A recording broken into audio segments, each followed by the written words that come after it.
ओम शांति ओम एक ऐसी मूवी आई हमारे स्टार्टिंग पॉइंट थी। सामने, स्टार्टिंग पॉइंट 2010 में, जहाँ पर यंग दीपिका पादुकोण के साथ में यंग सुनील दत्त साहब को आपने मर्ज किया है। तो वहाँ पर ये समझ में आया कि हम रिस्टोरेशन भी कर सकते हैं। हमारे यहाँ पर भी वीएफएक्स हो रहा था और काफ़ी पहले से हो रहा था, बट जो क्वालिटी ऑफ वीएफएक्स अब जो इम्प्रूव हुआ है, जो इतने सालों में मैं देख रहा हूँ। मतलब उस समय रिसोर्सेज नहीं थे, पहले यूट्यूब नहीं थे, इंटरनेट नहीं था, तो आप अगर कुछ करना भी चाह रहे हो या कुछ ढूंढना चाह रहे हो तो आपको बहुत प्रॉब्लम होती। हमारे पास रिसोर्सेस नहीं थे तो हम इन्वेंट करते थे, करेक्ट। अब जब रिसोर्सेस आ गए हैं तो अब आपको सिर्फ उनको काम करना है। आप ऑपरेटर ना बने, आप क्रिएटिव आर्टिस्ट बने। वैसे भी लोग हैं कि जो पढ़ाई इग्नोर करने के लिए इधर आते हैं। हम कुछ नहीं कर पा रहे हैं, सो हम एनिमेशन एंड वीएफएक्स कर लेते हैं। टूल बेस्ड ट्रेनिंग से अच्छी आप नॉलेज बेस्ड ट्रेनिंग लीजिए। कई न्यू जॉइनीज को ये लगता है कि चलो प्रोडक्शन लाइफ है, इंजॉय करेंगे। अभी बात करेंगे एक ट्रेंडिंग टॉपिक के बारे में, जी। AI. So it's just a tool. Students क्या को लगता है कि हाँ मुझे एक टूल आ गया, एक पर्टिकुलर एक चीज़ आ गई या पर्टिकुलर एक सॉफ्टवेयर आ गया, देन अब मैं कुछ भी कर सकता हूँ। सर फर्स्ट ऑफ ऑल आपकी जर्नी के बारे में ज़रा बात करते हैं कि आपकी कैसी जर्नी रही यहाँ तक की, और आपकी काफ़ी सालों के एक्सपीरियंस है इस इंडस्ट्री में।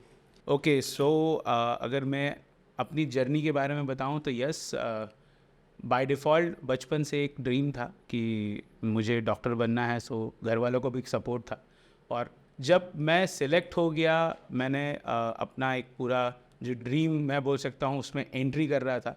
That time I just explore कि शायद मैं सही कर रहा हूँ या मैं गलत कर रहा हूँ। देन थोड़ा टाइम लिया अपने आप को एक्सप्लोर करने में कि मैं और क्या कर सकता हूँ, क्योंकि जब मैंने समझा, मतलब एक एज होती है जब आप थोड़े समझदार हो जाते हो, जब आप अपने लिए थिंकिंग करते हो, अपने आगे के फ्यूचर को थिंक करते हो, अपने करियर को आप प्लान करते हो कि किस तरह से आपका करियर होना चाहिए। सो उस समय जा कर के फिर एक चीज़ लगी कि मुझे काफ़ी समय लगेगा एक प्रॉपर डॉक्टर बनने में या चीज़ें करने में। और मैं ये नहीं बोलता कि डॉक्टर बनना या चीज़ करना अच्छा नहीं है या बुरा नहीं है, बट इन माय केस ये मैं चीज़ बोल सकता था कि मेरे पास में और भी कुछ टैलेंट था। मैं स्टैंड अप करता था, मैं एंकरिंग करता था, मैं बहुत सारे थिएटर्स वगैरह में था involve. So at that time मुझे ये लगा कि शायद मैं कुछ और भी कर सकता हूँ अपने साथ। एंड देन मैं मेरे पेरेंट्स से मैंने डिस्कस किया कि मैं क्या इसके अलावा कुछ और देख सकता हूँ ऑप्शन। सो माय जो मेरे जो डैड हैं उन्होंने बोला कि देखो एक्टिंग वगैरह में मत जाओ, डू सम टेक्निकल जॉब। सो मैंने एक्सप्लोर करना चालू किया अपनी लाइफ में कि टेक्निकली क्या। Then I am very much into the camera field. तो मैं मतलब मेरे फादर से ही मैंने कैमरा सीखा है, और I am the self learner in camera field. So मेरे फादर ने मुझे काफ़ी कुछ हेल्प किया था कि कैमरा कैसे ऑपरेट होता है, लेंसेज क्या होते हैं। देन मुझे वीडियो में और डायरेक्शन में काफ़ी इंटरेस्ट था, तो मैंने वो चीज़ भी चालू करी थी। कुछ प्लेस डायरेक्ट किए थे, कुछ शॉर्ट फिल्म्स डायरेक्ट करी थी। एंड देन जब ये चीज़ होने लगी, सो मुझे कहीं ना कहीं ये इंडस्ट्री जो हमारी है, इस इंडस्ट्री में एक एंट्री करने के लिए चीज़ें मिली। एंड देन जब मैं टेक्निकली चीज़ें में आने लगा, चीज़ें हो गई। So I am belong from Indore. MP में एक बड़ी अच्छी सिटी है इंदौर, वहाँ से मैं बिलोंग करता हूँ। बट उस समय इंदौर इतना एक्सप्लोरर नहीं था, वहाँ पर आपको हर चीज़ एक्सप्लोर करना पड़ रही थी। इतना उसमें नॉलेज, अगर मैं बोलूँ जो पहले हमारे अभी जो इंदौर में नॉलेज हो रहा है या अब जो प्रोडक्शंस ओपन हो गए हैं, ये पहले नहीं थे। सो हमें काफ़ी थोड़ा स्ट्रगल करना पड़ा इस लाइफ को लेकर के। पहले काफ़ी सारे इंस्टीट्यूट्स और कॉलेज भी इस इंडस्ट्री को नहीं देखते। हाँ, और प्लस हमारे लिए तो कोई गाइडेंस भी नहीं था। मतलब अगर देखा जाए तो ना ही आज की जनरेशन के जैसा यूट्यूब था, ना ही आपको 4G 5G की स्पीड मिल रही थी, है ना। सो एक एरा था जब हम सेल्फ एक्सप्लोरेशन ज़्यादा कर रहे थे कि इस फील्ड में अगर आगे जाना है तो कैसे जाना है। एंड देन धीरे धीरे स्लोली एक ग्रेजुअली हम चीज़ें आए। देन हमको कुछ ऐसे इंस्टीट्यूशंस मिले, कुछ हमें ऐसा लिटरेचर मिला जिसको हमने पढ़ना चालू किया। एंड देन आज मुझे कुछ 19 साल हो गए हैं इस इंडस्ट्री में, और आई एम वेरी हैप्पी कि मैं जो मेरा डिसीजन था वो शायद कहीं ना कहीं सही था। और शायद मैं जब अगर डॉक्टर बनता तो मैं सिर्फ एक मेडिकल स्टूडेंट होता या एक मेडिकल प्रैक्टिशनर होता, बट आज मैं मेडिकल के लिए भी काम कर सकता हूँ, इंजीनियरिंग के भी काम कर सकता हूँ, आर्किटेक्चर के भी काम कर सकता हूँ, फिल्म्स के भी काम कर सकता हूँ। तो आज मेरे अंदर जो टैलेंट है वो प्री विजुअलाइजेशन में बहुत सारा टैलेंट था। तो सर मेडिकल आपकी इंटरेस्ट थी या एक फैमिली प्रेशर और सोसाइटी नहीं, प्रेशर? फैमिली प्रेशर तो नहीं बोलूँगा, it's my interest, my core interest था, प्लस फैमिली सपोर्ट था। उसको मैं फैमिली प्रेशर नहीं बोलूँगा, फैमिली सपोर्ट था। बिकॉज जैसा मैंने आपको पहले भी बोला, आई एम वेरी स्टूडियस। तो मैंने 10th ग्रेड में एक अच्छा टॉप किया था, डिस्ट्रिक्ट टॉपर था, और 12th में फिर मैंने बाकी और अच्छे से काम किया। तो लगने लगा था कि फैमिली को भी कि हाँ ये हो जाएगा, इसका कर लेगा ये। एंड बस फिर वही है, जब मेच्योरिटी आती है तो कई डिसीजंस आपके अप्स एंड डाउन्स होते हैं, चेंज होते हैं, एंड देन फाइनली आपको लगता है कि आप कुछ और भी कर सकते हो अपने साथ। सो अगेन अगर मैं बोलूँ तो यस, एक क्रिएटिव सिद्धार्थ उसके अंदर था।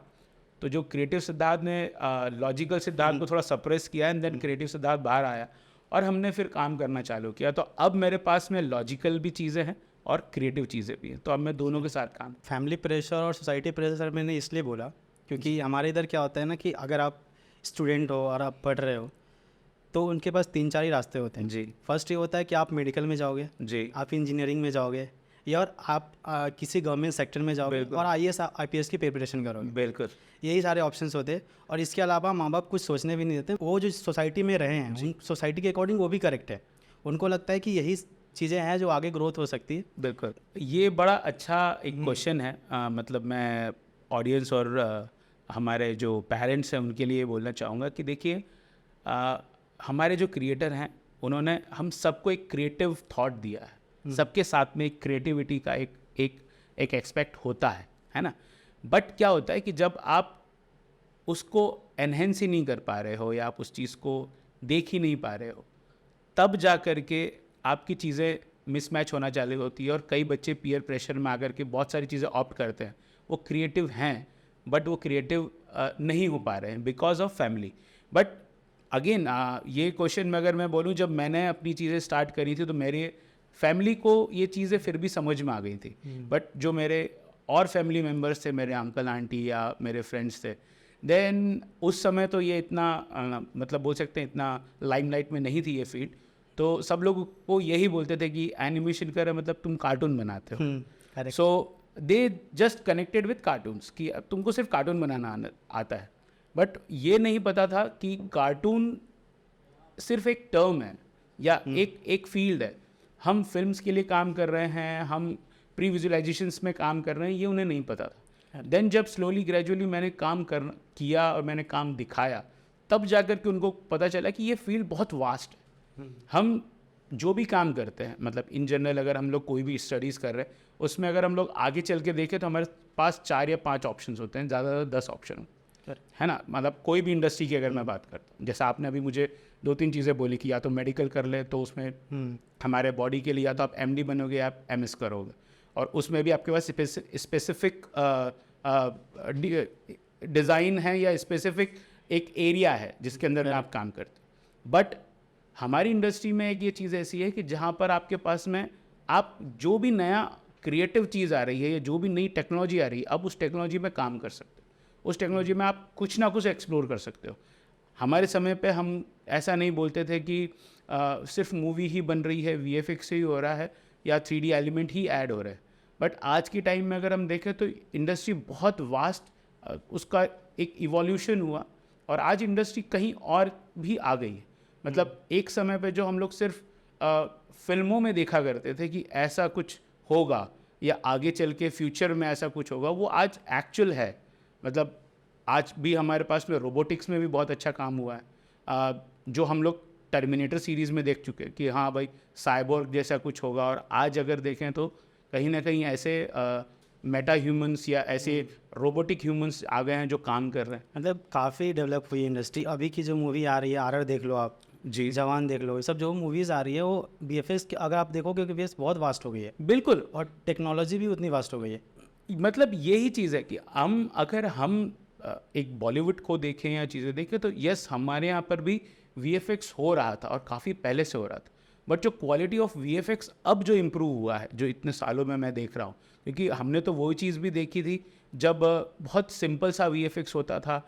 सिंपल से क्रोमा रिमूविंग होती थी या ऐसी चीज़ें होती थी, बट सडनली जब वो एकदम इवोल्यूट हुआ तो मैं एक स्टेटमेंट बोल सकता हूँ कि ओम शांति ओम एक ऐसी मूवी आई हमारे Starting point थी सामने, वो। स्टार्टिंग पॉइंट 2010 में, जहाँ पर आपको ये समझ में आया कि एक्चुअल वीएफएक्स में और क्या क्या मतलब और क्या क्या क्वालिटीज़ हैं वीएफएक्स की, जिसमें यंग दीपिका पादुकोण के साथ में यंग सुनील दत्त साहब को आपने मर्ज किया है। तो वहाँ पर ये समझ में आया कि हम रिस्टोरेशन भी कर सकते हैं।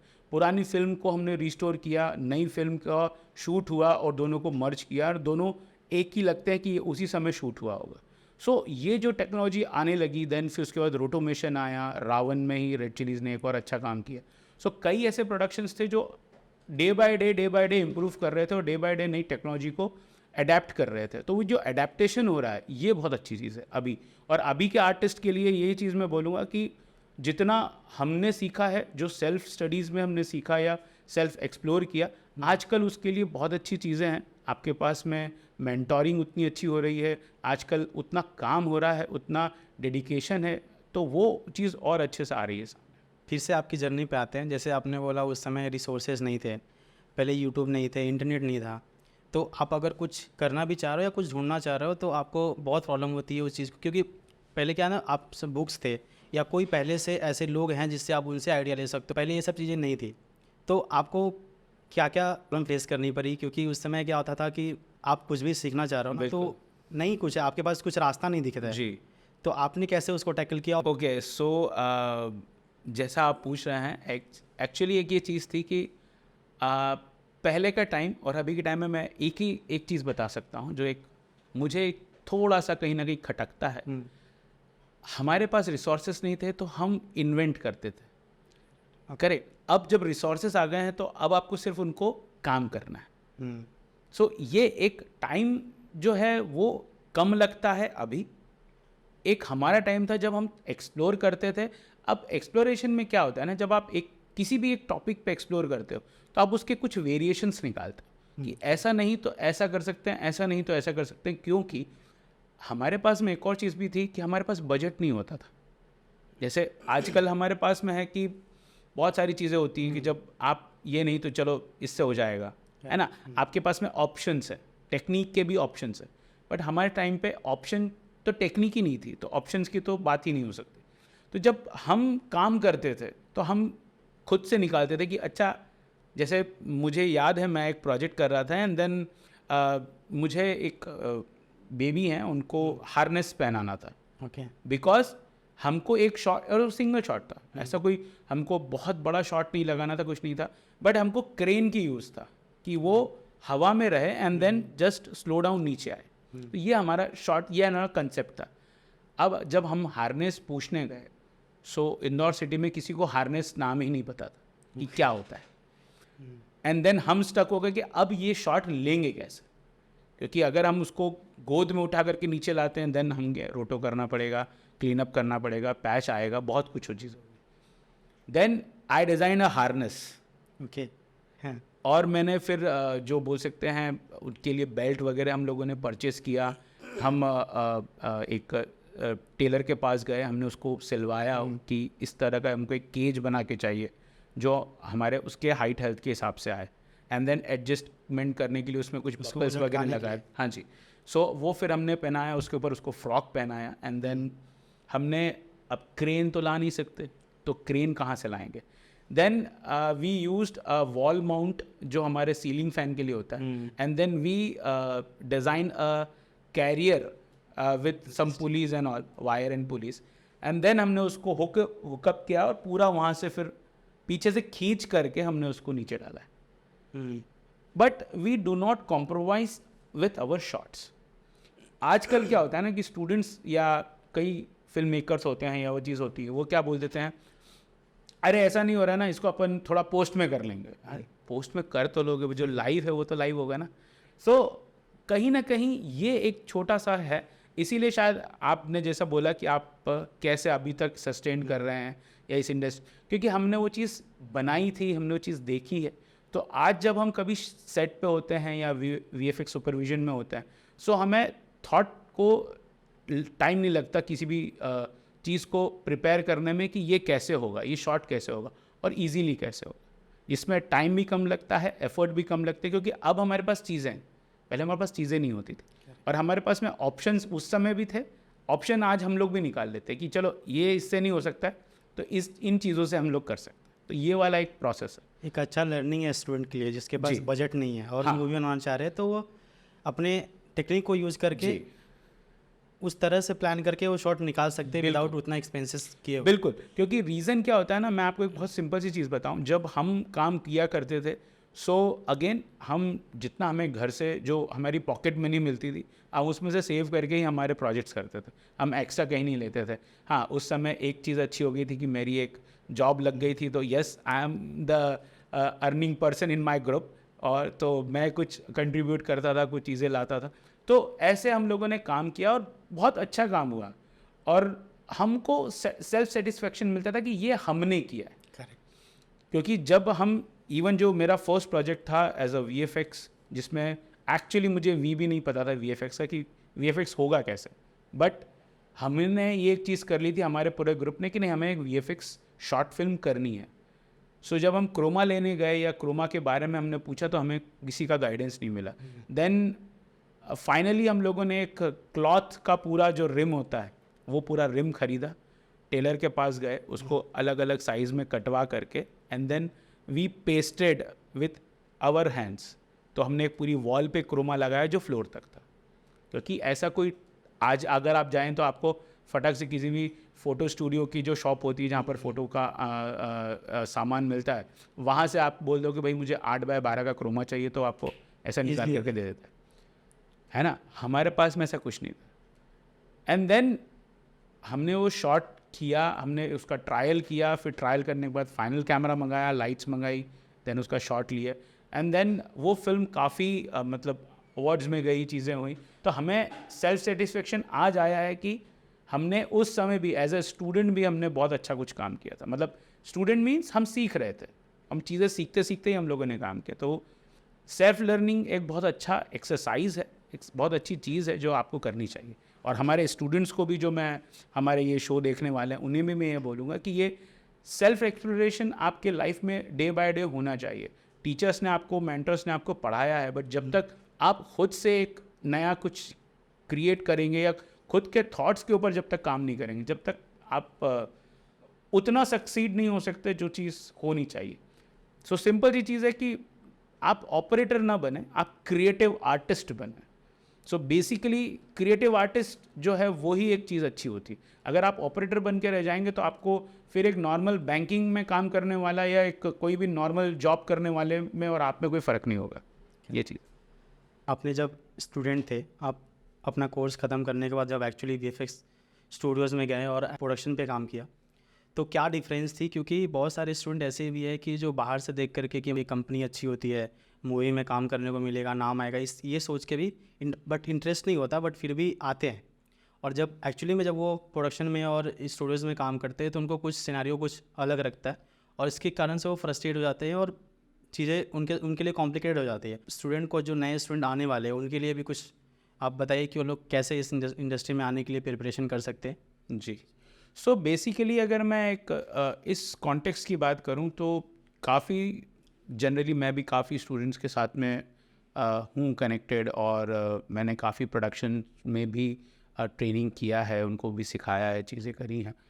सो एक स्टूडेंट लाइफ और एक प्रोडक्शन लाइफ, ये थोड़ा सा डिफरेंस होता है, क्योंकि जब हम कोई चीज़ सीखते हैं तो हम उसको, अब अगर मैं एग्जांपल बोलूँ तो हम IIT की पढ़ाई हम 5th क्लास में नहीं कर सकते, 6th क्लास में नहीं कर सकते। मतलब नो डाउट आपको IIT करना है, आपको एक इंजीनियर बनना है, आपको एक IIT का टैग चाहिए, बट उसके लिए जब आप पढ़ते हो तो वो आप एक इनिशियल लेवल से ही स्टार्ट करते हैं।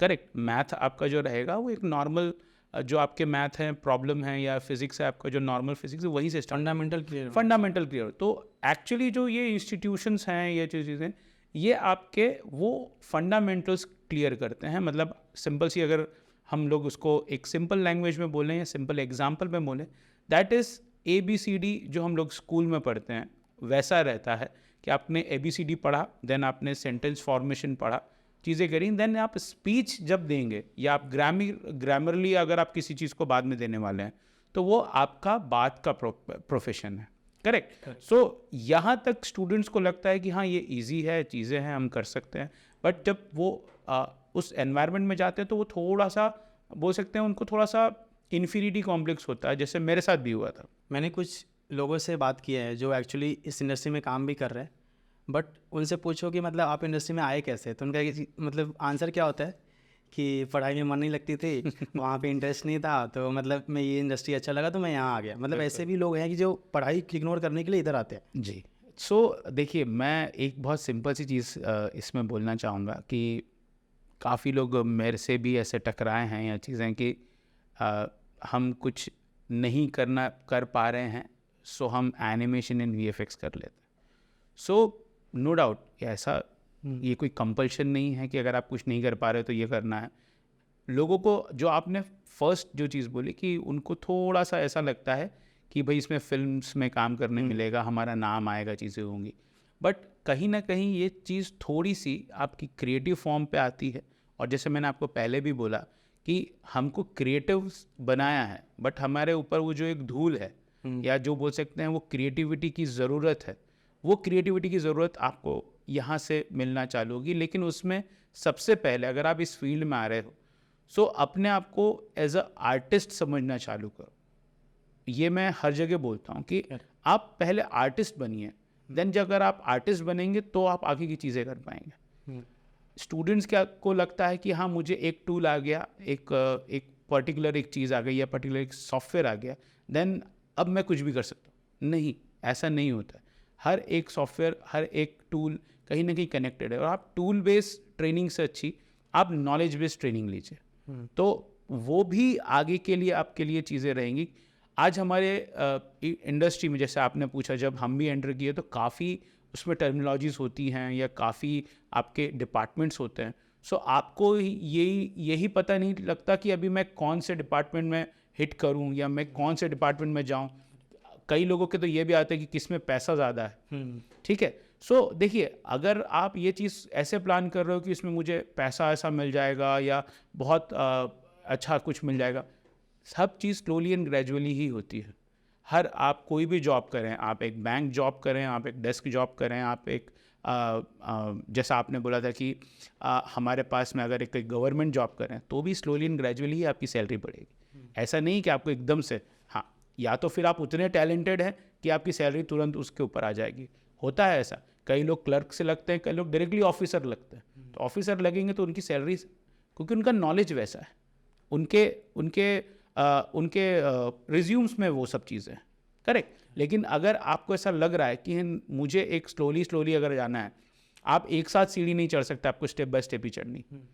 सो स्टूडेंट्स के लिए या जो हमारे नए बोल सकते हैं जो न्यू कमर्स हैं जो इस इंडस्ट्री में आना चाह रहे हैं, यही है कि आप पहले पूरा नॉलेज गेन कीजिए, स्टेप बाय स्टेप आगे आइए, और एक बार जब आप स्टेप बाय स्टेप आगे आ जाएंगे सो नो डाउट आपके लिए ये इंडस्ट्री बहुत वास्ट है, इसमें बहुत काम करने को चीज़ें हैं, और आपको खुद इंटरेस्ट आने लगेगा कि जब आप एक अच्छा काम डिलीवर करने लग जाओ। सो जब आप इस इंडस्ट्री को फॉलो करने वाले हो, जैसे हमने जब फॉलो किया था शुरुआत के, अगर मैं बोलूँ तो मेरे पास में कुछ 8 महीने 9 महीने जब मैंने शुरुआत स्ट्रगल किया, जिसको आप सो कॉल स्ट्रगल टाइम हम लोग बोलते हैं, हम कभी भी पैसे के लिए या हम कभी भी नाम के लिए, हम इसके लिए नहीं, हम एक्सपीरियंस के लिए काम कर रहे थे कि एक्सपीरियंस मिल जाए। आज अगर मेरे पास में किसी बड़े ब्रांड का सिर्फ लोगो एनिमेशन ही है, या मेरे किसी बड़े ब्रांड के अंदर मैंने एक रोटो एनिमेशन ही करके दिया है, या मैंने एक छोटा सा कॉम्पोजिट करके दिया, बट उस ब्रांड के लिए मैंने काम किया, ये मैटर करता है। जब ये मैटर करेगा तो ये आपके आगे की प्रोफाइलिंग के लिए ईजी हो जाएगा। जब आप प्रोडक्शन में जाते हैं तो प्रोडक्शन में आपका काम देखा जाता है कि आपने कितना काम किया है इसके पहले। अगर आप फ्रेशर भी हो तो और अगर आपके रिज्यूम्स में ऐसा कुछ लिखा हुआ है तो ये आपके लिए बहुत बेटर अपॉर्चुनिटी रहती है कि वो आपको एक अच्छे पोस्ट पे देगा या अच्छा काम देगा आपको करने के लिए, देन आप सैलरीज भी आपकी अच्छी होती है। तो इस तरह से जब हम लोग काम करते हैं तो ये एक सिंपल प्रोसेस है।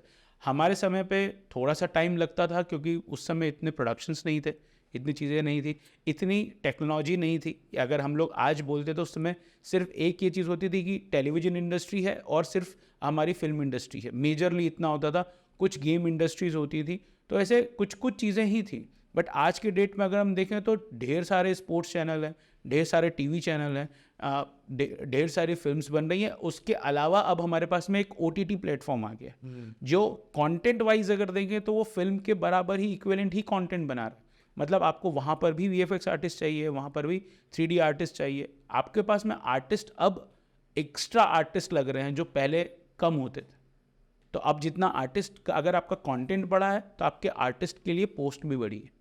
सो अगर आप इस इंडस्ट्री में आ रहे हो तो being an artist first and then you move forward, तो ये चीज़ें होनी चाहिए। सर प्रोडक्शन की बात करेंगे जी। कि जैसे पहले मैंने मेंशन किया था कि इस प्रोडक्शन का वर्क कैसा होता है और वहाँ पे एक आर्टिस्ट को कैसा इन्वायरमेंट मिलता है और क्या फेस करते हैं वो लोग। थोड़ा इनसाइड द प्रोडक्शन क्या होता है उसके बारे में थोड़ा बात करें। ओके, बिल्कुल।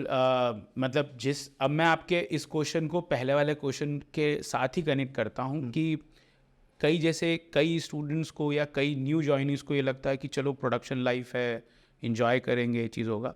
सो नो डाउट यहाँ पर इंजॉयमेंट भी होता है और यहाँ पर डेडलाइंस भी होती हैं। सो एक चीज़ ये होती है कि जब हम कई स्टूडेंट्स का या कई जॉइनीज़ का, जैसे आपने बताया कि हमको वहाँ पर काम बहुत करने को मिल रहा है, चीज़ें बहुत हो रही हैं, बाकी फील्ड के अकॉर्डिंग ये फील्ड बहुत प्रॉपर नहीं है, यहाँ पे मतलब हार्डवर्क ज़्यादा है जी। ये सब चीज़ें बहुत सुनने को मिलती है और बहुत चीज़ें लोग मतलब एक्चुअली आर्टिस्ट कभी कभी फ्रस्ट्रेट भी हो जाते हैं। जी।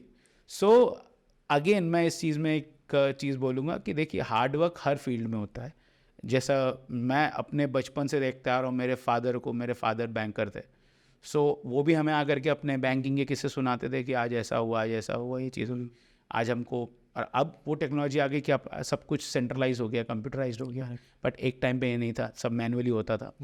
मैंने कई लोगों को देखा है। अब अगर आप फ्रस्ट्रेशन से डर रहे हो या आप हार्डवर्क से डर रहे हो तो फिर आप काम नहीं कर सकते।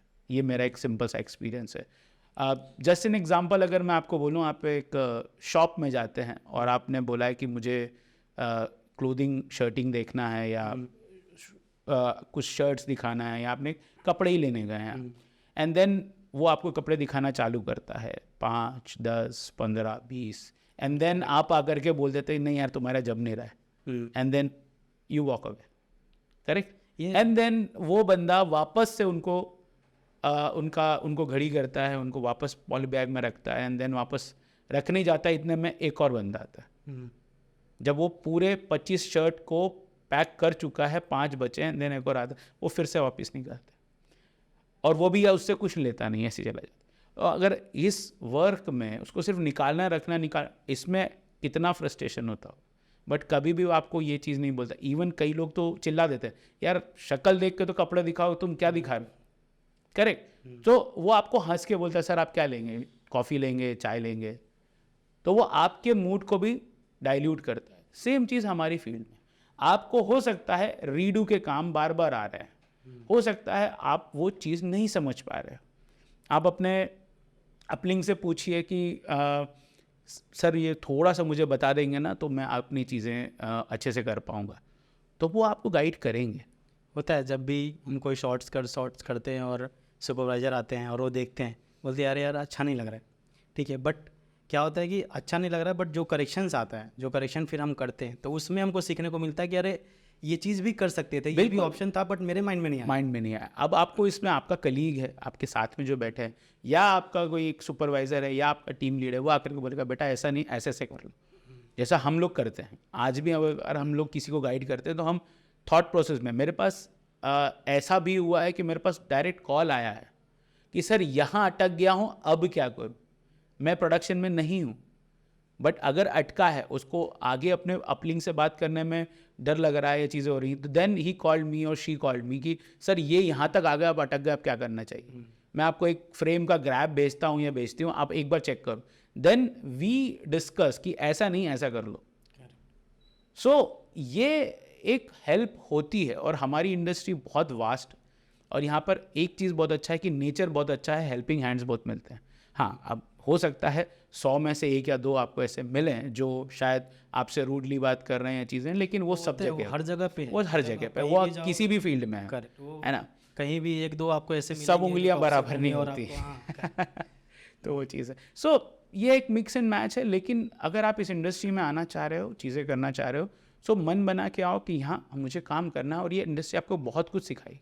ये सिर्फ आपको VFX नहीं सिखाएगी, ये आपको 3D नहीं सिखाएगी, ये आपको आगे की जो भी आप बोल सकते हैं मोशन ग्राफिक्स है, हमारी बहुत सारी जो चीज़ें वो नहीं सिखा रही, ये आपको टीम में काम करना सिखा रही है, ये आपको बिहेवियर सिखा रही है, ये आपको कैसे बात करना है, कैसे टैकल करना है, सिचुएशंस को कैसे टैकल करना है, प्रेशर कैसे टैकल करना है, ये भी सिखा रही है। तो ये ज़रूरी नहीं कि ये आज की आपकी लाइफ का ऑफिस का वर्क अगर है, आपको इतना कुछ सीखने मिलता है कि आप अपनी डेली लाइफ में भी आप इसको यूज़ कर सकते हैं। आपने बोला ना मन बना के आओ, जी, तो मतलब वो इंटरेस्ट से आओ कि मुझे करना है। बस। अगर आपको वो इंटरेस्ट नहीं, आप कुछ और सोच के आ रहे हो, तो फिर शायद ये इंडस्ट्री आपके लिए नहीं है। हाँ, मैं एक ही चीज़ बोलूँगा कि आपके लिए नहीं है, बट अगर आपने कहीं आपके दिमाग में आपने एक चीज़ प्लान करी है कि नहीं इस इंडस्ट्री में जाना है और मुझे काम करना है, सो वो आपके वर्किंग स्टाइल पे, वो आपकी प्रैक्टिस पे वो चीज़ आ जाती है। क्योंकि काफ़ी ऐसे लोग भी मैंने देखे हैं जो क्रिएटिव बहुत होते हैं लेकिन काम करने में लेज़ी होते हैं। उनको काम करवाओ तो बोलते हैं अरे यार सर अभी नहीं होगा, अभी मेरा मूड नहीं है। अगेन क्रिएटिव आर्टिस्ट मूडी भी होते हैं, ये भी मुझे पता है, बट जब उनका मूड होता है तो वो जो 1 दिन का जो या 2 दिन का उनका काम बचा हुआ है, वो उतना जल्दी काम करके देते हैं क्योंकि आज उनका सुर लगा हुआ, आज उनका मूड है, तो वो काम वो फटाफट निकालते हैं। सो दोनों तरह के मिक्स एंड मैच, जैसा मैं बोल रहा हूँ वैसे मिक्स एंड मैच लोग हैं, बट यही है कि इस इंडस्ट्री में आने के लिए एक पैशन होना चाहिए, आपको इस इंडस्ट्री के लिए पैशनेट होना चाहिए। जब आप इस इंडस्ट्री में काम करते हो तो जितना आप काम कर रहे हो उतना ही इंडस्ट्री आपको वापस भी देती है। ये मेरा पर्सनल एक्सपीरियंस है, क्योंकि जब मैं मुंबई आया था तो मैं मेरे फ्रेंड के साथ रहने आया था। मतलब उसने बोला कि हम फ्लैट शिफ्ट कर रहे हैं, उसे रूममेट चाहिए था। देन बोले दादा आप आ जाओ। मैं जस्ट अपना बैग पैक किया, मेरे रूममेट से, जो मेरे रूममेट थे उनसे मेरी बात हुई, उन्होंने बोला दादा आप आ जाओ, यहाँ पे हम लोग सब चीज़ देख लेंगे। तो आई एम आउटसाइडर, मैं इस इंडस्ट्री को बिलोंग ही नहीं करता हूँ। मैं इस इंडस्ट्री के मैं बिलोंग करता हूँ, बट मैं एक ऐसी जगह से आ रहा था जहाँ पर चीज़ें बिल्कुल अलग थी, और जब मैं मुंबई आया तो मेरे लिए बिल्कुल अलग थी स्ट्रीट में हाँ, मेरे पास में नहीं था, और जो इस एज में आ रहा था दैट इज़ अ सेटलमेंट वाला एज, कि हाँ भैया अब आप सेटल हो जाओ, आप घर बना लो, है ना, आपकी शादी वादी हो जाए, सब चीज़ हो जाए। बट मैं उस एज में यहाँ पर आया कि नहीं अब मुझे स्ट्रगल करना है। अब जब मैं स्ट्रगल करने के फेज़ में आया तो मेरे दिमाग में भी एक चीज़ थी कि अब मैं मुंबई में जाके स्ट्रगल कैसे करूँगा, क्योंकि अगेन मैं एक आउटसाइडर हूँ। मैंने भी ये सारी चीज़ें सुन रखी थी कि वहाँ आपको बहुत जूते घिसना पड़ते हैं, आपको प्रोडक्शन वाले लेते नहीं हैं, आपसे रात रात भर काम करवाते हैं। ये एक जनरली थॉट प्रोसेस होता है। But if you are talented, if you are very keen और very particular with your work, आपको वो चीज़ें पता है, दैट इज़ द थिंग।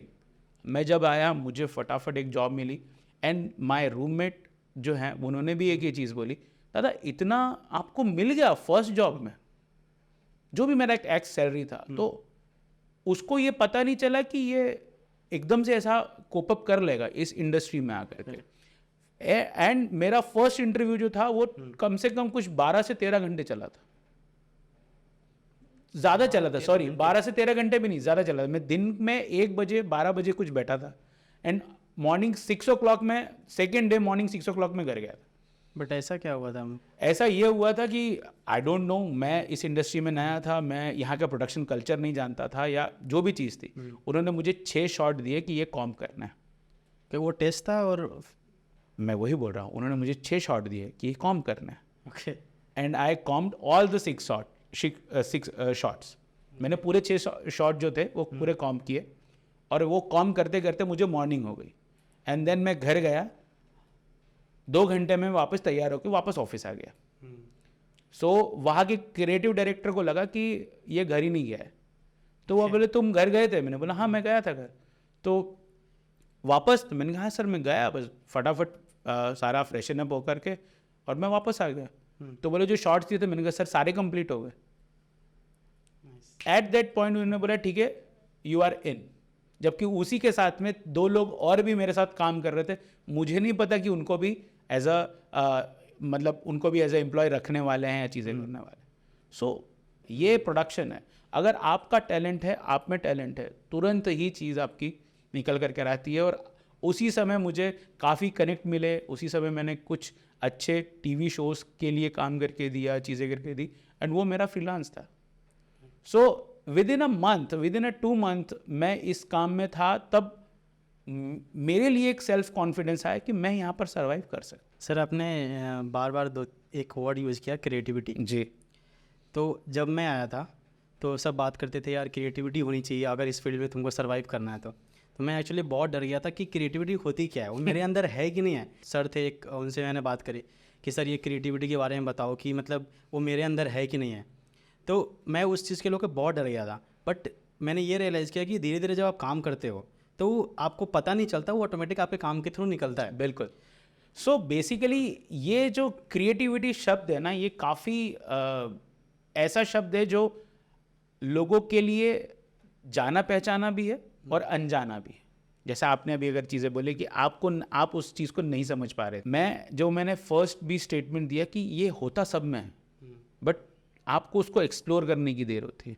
तो जब हम कोई चीज़ नया कुछ बनाते हैं या कुछ क्रिएटिव थिंग से बनाते हैं, अब कई चीज़ें होती हैं। जैसे कई बार तो मेरे अटायर को लेकर के भी हुआ है कि ये 500 में से भी देखेंगे तो ये अलग दिख जाएगा, करेक्ट। या ये भी बोलते हैं कि इसको एक बार देख लिया ना तो इसको भूलेंगे नहीं, बिकॉज मैं रहता ही ऐसा हूँ। मेरे पास भी कुछ फंकी बैग्स हैं, I very much into the मेरे कैप्स मेरी स्टाइल हो गई है, मेरे बैग मेरे स्टाइल हो गए हैं, मेरी घड़ियाँ मेरे जूते मेरे स्टाइल हो गए। तो अगर किसी ने मुझे देख लिया तो एक टाइम पे ये हो जाता है, आपका एक रिकग्निशन बन जाता है। सिद्धार्थ कौन, वो टोपी वाला, ये एक आपकी चीज़ें हो जाती है। ये आपके वो बैग लेके आता है, वो क्रिएटिवली जिसके ड्रेसेस होते हैं बहुत वाइब्रेंट कलर पहनता है। तो क्रिएटिविटी सिर्फ आपके काम में नहीं, आपके साथ में भी होती है जो आपको फॉलो करनी है। तो वही चीज़ है कि आप अपने आप को कैसे रिप्रेजेंट कर रहे हो इन फॉर्म ऑफ क्रिएटिविटी। हो सकता है आज मैं अगर कुछ अतरंगी करूं तो लोग अलग देखते हैं। अगेन एक बेस्ट एग्जांपल है रणवीर सिंह। वो क्रिएटिव क्यों है? क्योंकि उसके ग्लासेस अलग हैं, उसके कलर्स अलग हैं, वाइब्रेंट कलर पहनता है, पिंक, ऑरेंज, ग्रीन, जो हम लोग सोच भी नहीं सकते वो पहनता है। सेम मेरा था, जब मैं यहाँ आया था तो मैं ऐसे वाइब्रेंट कलर, मतलब लोग बोलते थे भाई हम ये सोच ही नहीं सकते तू पहन के कैसे आया। वो ये चीज़ आपकी क्रिएटिविटी को एनहेंस करती है। तो यहीं पे आपका एक चीज़ होता है कि जब आप क्रिएटिव बात करते हैं, आप वर्किंग में क्रिएटिविटी कब आएगी? जब ऐसा ही कुछ आप कंटेंट बनाओगे। तो अभी बात करेंगे एक ट्रेंडिंग टॉपिक के बारे में जी। AI। ओके। आप सोशल मीडिया देख लो, आप कहीं भी देख लो, AI generated images, AI generated videos हर जगह आपको देखने को मिलेंगे। एक्चुअली मेरा एक फ्रेंड भी है जो ऐसे ही इंस्टाग्राम स्क्रॉल करता है और वहाँ पे दिखेगा AI जनरेटेड वीडियोस, तो वो भी VFX इंडस्ट्री से ही है। तो उसको हमेशा कहीं ना कहीं एक फियर रहता है कि यार जब ये क्वालिटी AI जनरेट करके दे रही है तो हमारा फ्यूचर फिर क्या है? जो हम लोगों ने अभी तक ट्रेनिंग लिया, हम लोगों ने इतना एक्सपीरियंस काम किया, ये तो कहीं और रह जाएगी ना। तो इसलिए उनको एक आगे सोचने के लिए टेंशन होता है कि आगे का फ्यूचर अपना क्या होगा। और तो मैं आपसे ये जानना चाहूँगा कि AI अपने इस इंडस्ट्री को किस तरह से चेंज कर सकती है और चेंज करेगी या नहीं? देखिए, बहुत सिंपल सी चीज़ है ये। काफ़ी बार मैं बोल सकता हूँ ये क्वेश्चन का आंसर मैं दिया है। मैंने एक सेमिनार्स में स्पीकिंग जो चीज़ें हो रही है वहाँ पर स्टूडेंट्स को कि सर AI आ गया है, अभी हमारा क्या होगा, कैसे होगा, ये इंडस्ट्री एकदम चली जाएगी, उसमें मतलब बोल सकते हैं ले ऑफ्स बहुत हो जाएंगे क्योंकि सारा काम कंप्यूटर करेगा। फिर ऐसा अभी ये भी कहना है कि मतलब मैन पावर कम हो जाएगी। हाँ, पहले 10 लगते थे, वहाँ दो लगेंगे। ऐसा कुछ नहीं होने वाला है, मैं आपको वही बता रहा हूँ। देखिए, AI अगर हम बोलें, आर्टिफिशियल इंटेलिजेंस की अगर हम बात करते हैं और in the form of creativity की अगर हम बात करते हैं, सो it's just a tool for me. It's a tool जो आपके टाइम एफर्ट को, और टाइम एफर्ट भी जब मैं बोलूँ जब आपका प्री विजुअलाइजेशन का स्टेज है, ठीक है। आज हम लोग कोई भी चीज़ बनाते हैं, कोई भी VFX शॉट अगर हम लोग डिज़ाइन कर रहे हैं तो हम उसका एक प्रीविज़ बनाते हैं कि भाई ये शॉट कुछ इस तरह से दिखेगा, करेक्ट। अब कई बार हमको थॉट प्रोसेस में काम करने में, उस शॉट को डिज़ाइन करने में हमको थोड़ा टाइम लगता है। AI ने आकर के क्या करा कि वही थॉट प्रोसेस को थोड़ा फास्ट कर दिया, करेक्ट। अब इससे हुआ है क्या कि अगेन जो मैंने आपको सबसे पहले स्टेटमेंट दिया था कि आपने एक्सप्लोर करना बंद कर दिया। ऐसे काफ़ी पोर्टल हैं या ऐसे काफ़ी चीज़ें हैं जिसमें हम लोग बात करते हैं कि आजकल मैं बोलूँ आजकल की जनरेशन वो है, अगर उनको एक एप्लीकेशन लिखना है तो गूगल पे चैट जीपीटी पे जाते हैं करेक्ट। अभी तो और उसमें 4 लाइन लिख के बोल देते हैं कि right application on this topic. वो आपको एप्लीकेशन लिख के दे दिया, अच्छा है, लेकिन इसमें आपका जो दिमाग था वो दिमाग नहीं लगा, आपको जो एक्सप्लोर करना था वो नहीं किया। सो आपकी वोकैबलरी के हिसाब से भी देखें तो भी दिक्कत है, आपको कुछ नया नहीं मिला है, आपने वही का वही कॉपी किया, पेस्ट किया और भेज दिया। अब हो सकता है उसमें उन्होंने और भी कुछ चीज़ें लिखी हों जो क्लाइंट के रिक्वायरमेंट में नहीं थी, अब क्लाइंट आपकी एप्लीकेशन पढ़ के हंस रहे।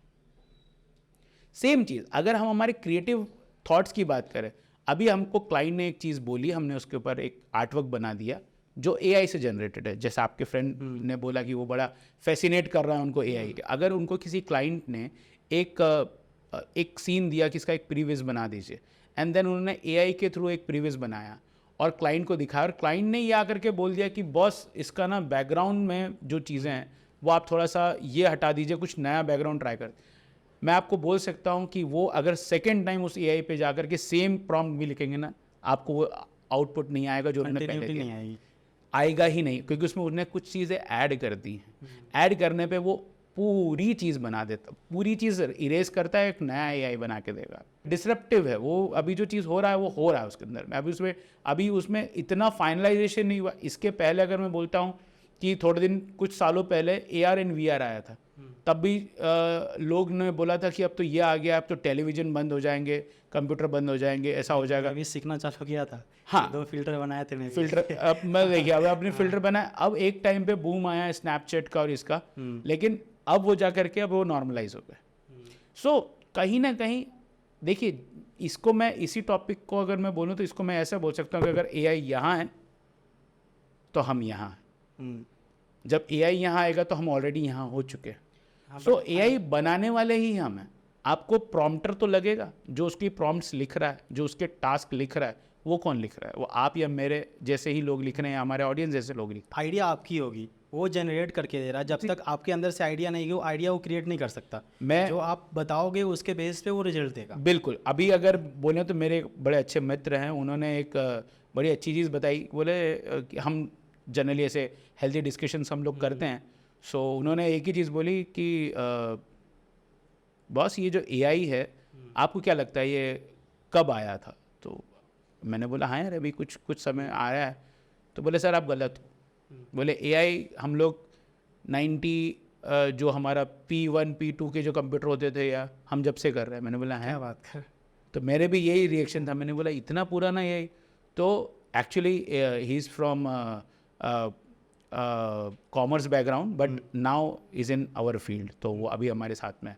सो उन्होंने बोला कि आप पहले एक्सेल में अगर आपको कोई चीज़ करनी है या आपको एक पूरा ये बनाना है, आपको कैलकुलेशन करना है या आपको कोई एंट्रीज डालनी है, तो उसमें सिर्फ फार्मूला लिखो, एंट्रीज बता दो, वो सब कुछ अपने आप कर देता है। हाँ, तो बोले ये क्या है? बोले ये AI ही तो था, हम कर उस समय से रहते बट हम जानते नहीं कि हम उसको AI बोलते।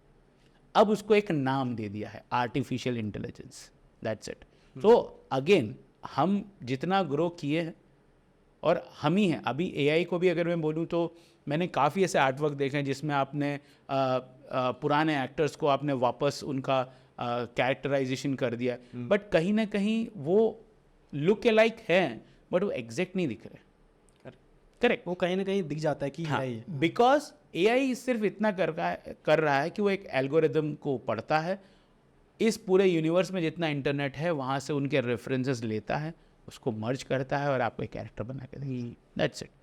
और इससे डरने की जरूरत नहीं है, क्योंकि आपको सीखना, ये टूल है, आप इसको ये सीखो, आपको अपने काम हेल्प में करेगा, implement करो। ये हाँ, आपको हेल्प करेगा, ये आपकी नौकरी खाएगा नहीं, ये आपके चीज़ें ऐसा नहीं लेकर के आ जाएगा कि ये आ गया तो हम सभी चीज़ बंद कर देंगे, नहीं, ऐसा कुछ भी नहीं है। ये आया है, ये हेल्प करने के लिए आया है और ये आगे भी आपको हेल्प ही करेगा, जब तक ये एक बोल सकते हैं उस लेवल पे ना जाए। जैसा आपके फ्रेंड को लग रहा है या स्टूडेंट्स को लग रहा है कि AI आने से ऐसे कुछ, वो जब तक आएगा हम लोग और कुछ नई टेक्नोलॉजीज ला चुके होंगे। ऐसा ही एक और टॉपिक है वर्चुअल प्रोडक्शन। अभी काफ़ी सारे मूवी है जो बाहर भी हॉलीवुड में यूज़ किया जा जी, रहा है। बिल्कुल, जैसे अवेटार आया था अभी, उसमें भी वर्चुअल प्रोडक्शन काफ़ी जगह पे यूज़ किया। जी। तो वर्चुअल प्रोडक्शन कैसे इंडस्ट्री को चेंज कर सकता है और हेल्प कर सकता है, बोल सकते हैं? बस यही है कि again it's a new technology जिसके अंदर में आप डायरेक्टली अनरियल से या आप ऐसे 3D असेट्स से डायरेक्टली आप स्क्रीन पे शूट करते हैं। अब अगर मैं आपको बोलूँ तो ये बहुत पुरानी टेक्निक है। जब हम पहले बोल सकते हैं एक प्रोजेक्टर स्क्रीन हुआ करता था, उसके आगे हम एक्टर्स एक्ट्रेस को बिठाते थे और जब भी ट्रैवलिंग शॉट्स रहते थे तो हम पीछे वो स्क्रीन चला देते थे and then they are just acting. उसके बाद में इवोल्यूशन हुआ, इवोल्यूशन होकर के एक नया कंसेप्ट आया दैट इज़ कॉल्ड क्रोमा, कि भाई आप ग्रीन स्क्रीन लगाएं, आप क्रोमा हटाएं एंड देन आप मूवेबल चीज़ आप लगा सकते हो और मैच करते हुए लगा सकते हो। सो उसी का एक और अपग्रेडेड पार्ट है virtual production. So now again it's a continuously learning phase, तो अभी उसकी भी लर्निंग चल रही है। वो जब तक लर्निंग अच्छे से होगी, जब तक चीज़ें होंगी, जब तक उसको भी टाइम लगेगा। नो डाउट कई जगह पे ये चीज़ें हो रही हैं, बट ये जितना भी अभी तक का जो वर्चुअल प्रोडक्शन हम लोग देख रहे हैं या चीज़ें हो रहे हैं, ये शॉर्ट फॉर्मेट्स के लिए हो रहा है, लाइक टीवी कमर्शियल्स, और जहाँ छोटा छोटा हमें कुछ चीज़ लग रही है, जहाँ पर हम लोग इतना प्रोडक्शन बजट हमारा क्रोमा के साथ में नहीं है, तो हम इसको वर्चुअल प्रोडक्शन में फटाफट करके निकाल सकते हैं। भाई 40 सेकंड 30 सेकंड के ऐड हैं जहाँ पर हमको लग रहा है, तो वहाँ पर ये चीज़ें हो रही है। नो डाउट कुछ फिल्म्स इस पे बनी हैं, कुछ सीरीज़ इस पे बनी हैं, बट अगेन अगर वो क्वालिटी के लिए हमको चाहिए तो हमें थोड़ा और रुकना पड़ेगा, और हम उसको रुकने के बाद उसके ऊपर काम करेंगे। तो वो चीज़ें हैं, अभी ऑन गोइंग है, मतलब मैं यही की चीज़ बोलूँगा। और अगेन ये थोड़ा हेल्प भी करेगा, बट अगेन आपका प्रोडक्शन बजट कितना है, कैसा है, उस पर भी डिपेंड करता है, क्योंकि कहीं ना कहीं हमारा जो क्रोमा सेटअप और इसकी वो चीज़ें होती है, इसका बजट कम होता है, वर्चुअल प्रोडक्शन का बजट ज़्यादा होता है, तो वो चीज़ें इक्वलाइज होने में थोड़ा टाइम जाएगा। But no doubt it's a very good technology जो आगे आने वाली है, और जब आएगी तो वो सभी को हेल्प भी करेगी। बीएफएक्स इंस्टीट्यूट और कॉलेज के बारे में बात करेंगे। अभी बहुत सारे कॉलेज ऐसे हैं जो डिग्री चला रहे हैं, मतलब आप उससे आप डिग्री जी। कर सकते हो, और बहुत सारे डिप्लोमा कोर्सेज भी हैं। बिल्कुल। तो अगर आप इंटरनेट पे जाओगे, अगर सर्च करोगे कोर्स फॉर बीएफएक्स, एक पूरी लिस्ट आती है। तो जो स्टूडेंट है, अभी बहुत सारे स्टूडेंट ऐसे भी है जो बोलते हैं कि मतलब मैंने 3 to 4 लाख वेस्ट कर दिया, बट मुझे कुछ सीखने को नहीं मिला। वेस्ट तो हाँ, बहुत सारे हैं स्टूडेंट जो बोलते हैं कि नहीं सीख पाया मैं वहाँ जी। से, क्योंकि मतलब कुछ सिखाया नहीं। ओके। ये सब सारी चीज़ें हैं। तो एक स्टूडेंट को अगर कोई इंस्टीट्यूट या कॉलेज ढूंढना है, तो उनको किस किस चीज़ों को देखनी चाहिए, ताकि उनको एक जो उनका एडुकेशन है, जो उनका पैसे वेस्ट नहीं हो, और एक अच्छी जगह से एडुकेशन ले पाए, ताकि जब वो एक्चुअल प्रोडक्शन में काम करे तो उनको ये नहीं लगना चाहिए कि यार मैं कहीं और से आकर के एक अलग इन्वायरमेंट में आ गया। तो उस जो एक्चुअली इंडस्ट्री में यूज होता है वो वहाँ पे बताया नहीं जाता है। बिल्कुल। सो देखिए, मैं सिर्फ इसमें एक ही चीज़ बोलूँगा कि स्टूडेंट्स आजकल के जो हैं वो काफ़ी वेल नॉलेज्ड हैं, एक चीज़ें हैं उनके साथ में, और अगर आप ऐसी कुछ चीज़ें बोलते हैं कि इंस्टीट्यूशन है, या अगेन इंस्टीट्यूशन क्या है, बेसिकली इंस्टीट्यूशन वो प्लेस होता है जहाँ पर आपको एक फाउंडेशन किसी भी चीज़ का मिलेगा, फिर वो किसी भी टॉपिक का हो, किसी भी सब्जेक्ट्स का हो, जैसे हम लोग स्कूल कॉलेजेस में अगर पढ़ते हैं। लेकिन जब हम कोई चीज़ प्रोफेशनली करने जाते हैं, है ना, जैसे अगर मैं बोलूँ कि 11th-12th तक स्टूडेंट्स ने पढ़ाई करी, सब कुछ करा है, एंड देन अगर उनको किसी कॉम्पिटिटिव एग्ज़ाम के लिए प्लान करना है या कुछ करना है, then they have some special classes और ट्यूशन्स और क्रैश कोर्सेस, जहाँ पर उनको वो टेक्निक सिखाई जाती है जो शॉर्टकट्स है। करेक्ट। सो अगेन, लेकिन वो शॉर्टकट्स कब उनको याद होंगे, जब उनका बेसिक्स क्लियर होगा। सो इंस्टीट्यूशंस का मेन मोटिव जो है वो उनके फाउंडेशन को स्ट्रॉन्ग करना है। जब तक फाउंडेशन स्ट्रॉन्ग नहीं होगा, जब तक आपकी बिल्डिंग आप नहीं बना सकते। सो मेरे नज़र में एक ही चीज़ है कि जितने भी इंस्टीट्यूट्स हैं या जो भी ये चीज़ को एज अ टीचिंग मेथड में जा रहे हैं, तो उनका फाउंडेशन स्ट्रॉन्ग कर रहे हैं। और मैं ऐसे भी इंस्टीट्यूट्स को जानता हूं जो आपने बोला कि भाई मैंने 4-5 लाख रुपए दिए और वेस्ट हो गया, उसमें अब ये 2 वे चीज़ें हैं सर। ये ऐसा नहीं है कि आपने पढ़ने गए, उन्होंने पढ़ाया और आपको समझ में नहीं आया, या उन्होंने पढ़ाया आपने काम नहीं किया। क्योंकि देखिए, अगर एक कोई भी, आज आप या मैं भी अगर किसी चीज़ को, हम लोग किसी को अगर गाइड कर रहे हैं तो हम पूरे मन से गाइड करते हैं, करेक्ट। है ना। हम ऐसा नहीं करते कि यार आज मेरा मूड नहीं, आज नहीं पढ़ा रहा, ऐसा नहीं होता। हर इंस्टीट्यूशन में ये सब चीज़ें होती हैं, उनको प्रॉपर गाइडेंस मिलता है, सब कुछ होता है। अब इसको कौन स्टूडेंट, क्योंकि वहीं से स्टूडेंट्स ऐसे भी हैं जो बड़े बड़े प्रोडक्शंस में काम कर रहे हैं। अब और कुछ ऐसे हैं कि नहीं सर हमको तो समझ भी नहीं आया, हमारा तो वेस्ट हो गया, बिकॉज उनका लेवल ऑफ इंटरेस्ट नहीं था, है ना। अब देखिए इसमें बहुत सी चीज़ें होती हैं, कोई किसी के कारण वहाँ आ जाता है, कोई एनवायरनमेंट देख करके आ जाता है कि यार चलो अच्छी चीज़ है, अपन वहाँ चलते हैं, है ना। मेरा बस इतना ही एक रिक्वेस्ट रहेगा स्टूडेंट से या जो भी इस फील्ड में आगे जाना चाह रहे हैं, please go through with the course curriculum. उनका कोर्स करिकुलम क्या है, कई ऐसे इंस्टीट्यूट्स मैं जानता हूँ जो एक्चुअल हमारे जो बोल सकते हैं एक्सपर्ट्स हैं, जो इंडस्ट्री एक्सपर्ट्स हैं, उनके कोर्स को फॉलो कर रहे हैं। आज कई ऐसे इंस्टीट्यूट्स में आपको ये भी बता दूं जो काफ़ी आउटडेटेड कोर्स चला रहे हैं, जिसका एक्चुअली इंडस्ट्री में रिक्वायरमेंट नहीं, क्योंकि उनका कनेक्ट नहीं है। बट मैं आपको वो चीज़ें बोल रहा हूँ कि जहाँ पर हम लोग इंडस्ट्री रिक्वायरमेंट्स के हिसाब से कोर्स बना रहे हैं, आप उनका मेथडोलॉजी देखो, आप उनका कोर्स देखो, आप उनके साथ में बात करो, उनके करियर एडवाइजर्स आपको मिलेंगे, उनसे आप बात करो कि देखिए इंस्टीट्यूशन में एडमिशन लेना एक अलग बात है और आपका करियर ग्रोथ क्या है इसके बारे में जानना एक अलग बात है। आई am very much into the career advisory. मैं एडवाइस करता हूँ बच्चों को, चीज़ें बताता हूँ। कई बच्चे बहुत अलग अलग फेज़ में होते हैं, कई कंफ्यूज्ड होते हैं कि सर ये करूँ या ये करूँ, हमारे पास में तो कुछ ऑप्शन नहीं है। But being in this field from since last 19 years, मैं अब एक इस पोजीशन पे हूँ कि मैं एक चीज़ें बता सकता हूँ कि बेटा क्या कर सकते हो अपने साथ। ज़रूरी नहीं है कि इसी फील्ड को काम करो, तुम्हारे पास और भी फील्ड्स हैं, बट अगर तुमको इसमें इंटरेस्ट है, तुम काम कर सकते हो, देन ये this is the best course और this is the best institute जहाँ पर आप ये काम कर सकते हो। आप और एक आपने एक चीज़ बोली कि उनको ऐसा कुछ एक जब उनका इंटरव्यू होता है या वो सिलेक्ट हो जाते हैं तो उनको एक ऐसे थोड़ा जहाँ पर लाइट डिम होती है या आपके वर्कर्स जो है वो अपना अपना काम करते हैं, एक एनवायरनमेंट होता है।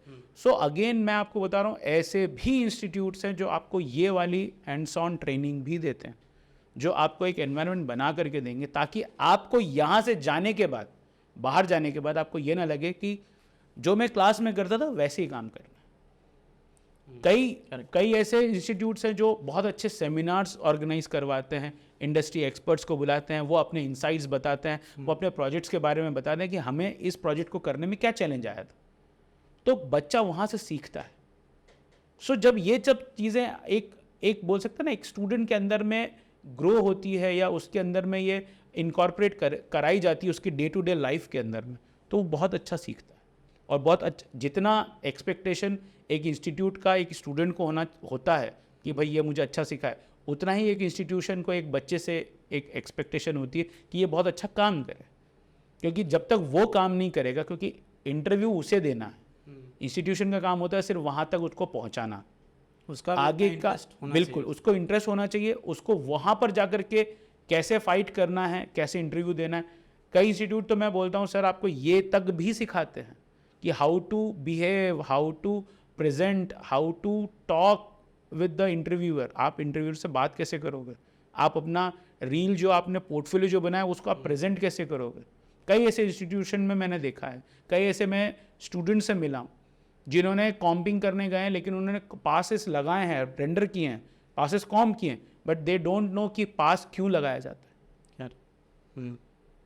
करेक्ट। सो क्यों, क्योंकि उसने इंटरेस्ट ही नहीं दिखाया, उसको जब इंस्टीट्यूशन ने सिखाया है, अगर वो पास निकाल रहा है बट दे डोंट नो कि ये क्यों ना है।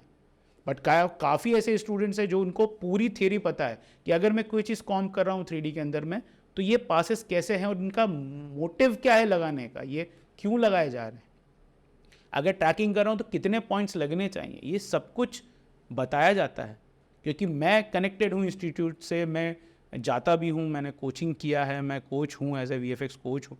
सो मुझे सारी चीज़ें पता रहती कि हाँ क्या क्या है अभी चल रहा है हमारे। टॉप 5 मूवीज़ जो एक स्टूडेंट को दिखनी चाहिए VFX रिलेटेड। ओके, सो ऐसी तो बहुत सारी मूवीज़ हैं जो मैं ऐसा टॉप 5 तो नहीं, लेकिन हाँ मैं कुछ अच्छे नाम बता सकता हूँ। मैं आपको थोड़ा पुरानी फिल्मों के नाम बताता हूँ, क्योंकि रीज़न क्या है, नई फिल्में जो आई हैं वो तो नई टेक्नोलॉजी के साथ में उनके साथ आ ही रही, बट जब ये स्टार्ट हुआ, कैसे स्टार्ट हुआ, द हिस्ट्री ऑफ VFX, या अगर हम लोग बोलें कि हाँ, जैसे मैं अगर सबसे ज़्यादा फैसिनेट हुआ था, that is the terminator 2 the judgment day, क्योंकि मेरे लिए वो एक फ़िल्म, क्योंकि मैं काफ़ी छोटा था उस समय, और मेरे लिए वो फिल्म बहुत ही फैसिनेटिंग थी कि एक साइबॉर्ग जैसा एक कैरेक्टर है या एक ह्यूमनॉइड है जो अपना हाथ काटता है एंड देन एक मेटेलिक आर्म आता है, या उसको जब गन से बुलेट लगता है तो अंदर से मेटल दिखता है, या एक लिक्विड मेटल वाला एक कैरेक्टर है जो अपना फॉर्म्स चेंज कर रहा है, अपने कैरेक्टर्स चेंज कर रहा है. सो बड़ा वो था उसको जब एक बोल सकते हैं बम लगता है तो वो अलग से फॉर्म में आ जाए. तो यही चीज़ थी कि ये कैसे होता है, और ये लाइव एनवायरनमेंट के साथ. देन अगर मैं बच्चों को बोलता हूँ, ये उस समय की फिल्म है, 1991 की फिल्म है, तो उस समय का VFX इतना अपग्रेडेड था, जो आज भी अगर हम लोग बोलें तो एक नॉर्मल चीज़ में अगर बनाने जाए, नो डाउट आजकल की टेक्नोलॉजी बहुत आगे, बट आप उस समय की उस रिसोर्सेज को देख करके अगर बात करते हैं तो बहुत अलग ही काम था. टेक्नोलॉजी बिल्कुल नहीं थी और इतने सारे और इतना कुछ. मैं बोलता हूँ स्टार ट्रैक कैसे बनी थी, क्या चीज़ें थी हैं. आप एक बड़ी अच्छी फिल्म है the curious case of Benjamin Burton. Again it's underrated movie, किसी ने नहीं देखी, लेकिन जब आप मूवी देखेंगे, उसकी मेकिंग देखेंगे, तो आपको पता चलेगा कि कितना अच्छा VFX किया है. And this movie awarded Oscars for VFX. With इसके अपोजिशन में थी transformer dark of the moon, लेकिन फिल्म को अवार्ड मिला. It's a drama movie, it's a very emotional drama kind of movie, but VFX award मिला है इस film को उस साल का ऑस्कर्स. सो ये मूवीज़ अगर आप देखें, अवतार ने जब अवतार फर्स्ट आया, अवतार फर्स्ट जब आया तो एक पूरा चेंज हो गया था. पूरा चेंज हो गया. जेम्स कैमरन ने पूरी चीज़ें चेंज कर दी कि CGI प्लस VFX कैसे कोलैबोरेट करता है. The rise of planet of apps की जो सीरीज आई हैं, कि कैरेक्टर्स हैं, वो पूरा बना हुआ है. एंड देन लायन किंग है, जंगल बुक है. चलो लायन किंग तो हम बोल सकते हैं वो एनवायरनमेंट पूरा 3D है, बट जंगल बुक में एक हमारा मोगली कैरेक्टर है जो रियल है, और बाकी पूरा एनवायरनमेंट जो है वो पूरा CGI है. उसको कॉम्प किया है और बड़ी ब्यूटीफुली कॉम्प किया. कहीं पे भी आपको कोई ग्लिच नहीं दिखता है, कुछ नहीं. ये सिर्फ हॉलीवुड नहीं, हमारी बॉलीवुड में भी वो चीज़ें आ गई. अगर मैं आपको रिसेंटली बोलूँ तो जवान बहुत अच्छी फिल्म बनाई, जिसके अंदर में काफ़ी CGI चीज़ यूज़ हुई, लेकिन आपको पकड़ में नहीं आता है. तो VFX मेरे लिए वही है जो पकड़ में ना है. अगर पकड़ में आ गया तो फिर VFX नहीं. हाँ, उसमें जवान में जो एक मेट्रो का सीन है, वो पूरा 3D CGI है. उसकी जितनी जो लास्ट सीन जो उनका चेजिंग शॉट है, जहाँ पर वो स्कॉर्पियो वगैरह ब्लास्ट होती है चीज़ें, वो पूरा वो है. प्लस वो जब उसमें एक पैराशूट वो खोल के फेंकते हैं, वो पूरा CGI है. हेलीकॉप्टर CGI, इवन जो जेल बनाई है वो कंप्लीट CGI है. फुल बाउंड्री उसका CGI, पूरा बाउंड्री नहीं, it's a complete area is CGI. सो ये एक अलग ही काम किया. इवन जब रोटोमेशन हुआ तो रोटोमेशन को इंट्रोड्यूस हमारे यहाँ पर रावण मूवी ने किया, जो मैं आपको पहले भी बताया. तो ऑलमोस्ट हर मूवी में यूज अभी अब हो रहा है, लेकिन एक इनिशिएट करना भी ज़रूरी है ना, कि टेक्नोलॉजी तो इनिशिएट करूँ मैं. सो वो चीज़ें हुई. फिर आप बहुत सी ऐसी मूवीज़ हैं यार, मतलब आप जो भी देखते हैं अब, जिसमें अगर हम लोग ऐसा बोलें जिसमें VFX नहीं पकड़ में आ रहा है, दैट इज़ चक दे इंडिया. हाँ, चक दे इंडिया में चलिए मैं एक चीज़ बोलता हूँ, क्राउड चलिए ठीक है कोई बात नहीं, लेकिन जितने गोल हैं, जो विनिंग गोल हैं, ये सब चीज़ें, वो सब CGI है. सो ये चीज़ जब आप रियलिस्टिक CGI करते हो तो मैं बोलूँगा कि हाँ, that is the best VFX movie. वैसे चक दे इंडिया VFX नहीं है, लेकिन उसके अंदर जो जितना भी VFX हुआ है वो बहुत क्वालिटी VFX. सो ये क्वालिटी VFX हम लोग देख सकते हैं, ऐसी चीज़ें हैं. फाइनली सर, टाइम नहीं है अपने पास शायद. तो फाइनली हम लोग स्टूडेंट को आप कुछ सजेशन दे सके, जो एस्पायरिंग स्टूडेंट है, जो इस फील्ड में आना चाहता है. जी, बस यही मैं बोलूँगा कि आप अपना अच्छा काम कीजिए, अच्छा वर्क कीजिए, क्रिएटिवली रहिए, क्रिएटिव आर्टिस्ट बनिए, और आर्टिस्ट बनने के बाद ही इस फील्ड में आप बोल सकते हो कि yes I am an artist, और मैं आर्टिस्ट बन के बहुत कुछ कर सकता हूँ. फील्ड बहुत वास्ट है, सिर्फ VFX ही नहीं, 3D ही नहीं, आप जो भी प्री विजुअलाइजेशन की जो चीज़ें हैं वो आप इसमें कर सकते हैं। Thank you so much sir, अपना इस शो में आया। थैंक यू, थैंक और यू। ये मेरी पहली वीडियो थी, आपने रेडी हुए इस वीडियो करने के लिए। बिल्कुल बिल्कुल, मैं एक्चुअली मैं ऑनर हो गया कि आपने फर्स्ट वीडियो के लिए मुझे बुलाया, क्योंकि हम लोग अभी तक ऐसे शोज़ देखते हैं जिसमें फर्स्ट जो गेस्ट हैं वो बड़े अच्छे होते हैं। तो thank you for this opportunity to giving me, और एक आपने भी एक फेथ दिखाया कि हाँ सर आप आइए। सो मेरे लिए भी बड़ी अच्छी चीज़ है और बड़ा अच्छा लगा आपसे बात करके भी। बहुत अच्छी क्रिएटिव डिस्कशन हुए जिससे शायद बहुत ऑडियंस को भी informative चीज़ें भी थी। मिलेंगी। थैंक यू सो मच ये पॉडकास्ट इन तक देखने के लिए। प्लीज़ आप अपना फीडबैक कमेंट में लिखें ताकि मैं उसको पढ़कर इस पॉडकास्ट को और भी अच्छा और बेहतरीन बना पाऊँ। Thank you.